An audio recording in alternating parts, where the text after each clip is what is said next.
మొన్న మిట్టపల్లిలో రంజిత్ అనే యువకుడిపై కొంతమంది ముండ్రాయికి సంబంధించిన సర్పంచ్ వాళ్ళ మనుషులు దాడి యత్నం చేయడం జరిగింది.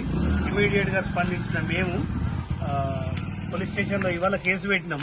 మొన్న మీడియా కూడా యుధిష్ఠిర కూడా ఇవ్వడంతో ఈ విషయము ప్రజల లోపల బాగా చర్చనీయాంశంగా జరిగింది.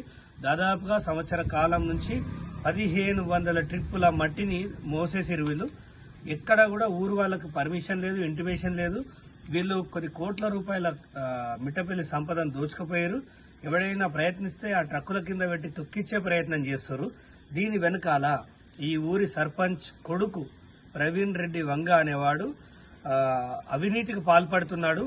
ఇక్కడ ఉన్న ఆర్డీఓలు, గతంలో ఉన్న ఆర్డీఓలతోటి ములాఖాత్ అయి వాళ్ళకు డబ్బుల సంచులు పంపుకుంటూ ఇక్కడ ఉన్న ఎమ్మెల్యే ప్రోద్బలంతో సర్వం ఈ ఊర్లో ఏ ఇంట చూసినా కబ్జాలే ఉన్నాయి. సో వీళ్ళందరికీ అండదండగా నిలబడాలని వీళ్ళకి నా సంఘీభావం తెలియజేస్తున్నాను. ఇది పార్టీలకు అతీతంగా మాట్లాడుతున్నా. ఎందుకంటే ఈ సమస్య ఈ రోజుది కాదు.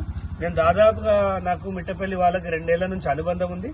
ఇక్కడ 300 ఎకరాల ముదిరాజుల జాగా కూడా కొట్టేద్దాము సూడా కింద అని ప్లాన్ కూడా చేశారు గతంలో. సో ఈ ఊరు వాళ్ళందరూ ఇప్పుడు ఏకమయ్యారు. తొందరలోనే వీళ్ళు న్యాయ పోరాటం కూడా చేస్తా అంటారు. వీళ్ళందరికీ నా మద్దతు ఉంటుంది. ఖచ్చితంగా సహజ వనరులను కాపాడాల్సిన బాధ్యత ఊరి వారిపైన, మన సహజ సంపదలను కాపాడాల్సిన బాధ్యత యువతరం పైన కూడా ఉంది. ఎందుకంటే ఇది భావితరాల భవిష్యత్తు. దాన్ని అంతం చేసే అధికారం ఎవరికి లేదు. దయచేసి ఇలాంటి దుష్టులను శిక్షించాలని, ఇలాంటి వాళ్ళని అరికట్టాలని అధికారులను కోరుకుంటున్నాం. రంజిత్ ఈ రోజు మేమందరం అండదండగా నిలబడ్డాం. అతని మీద ఈగ వాలినా గానీ ఊరుకునే ప్రసక్తి లేదని తెలియజేస్తాం.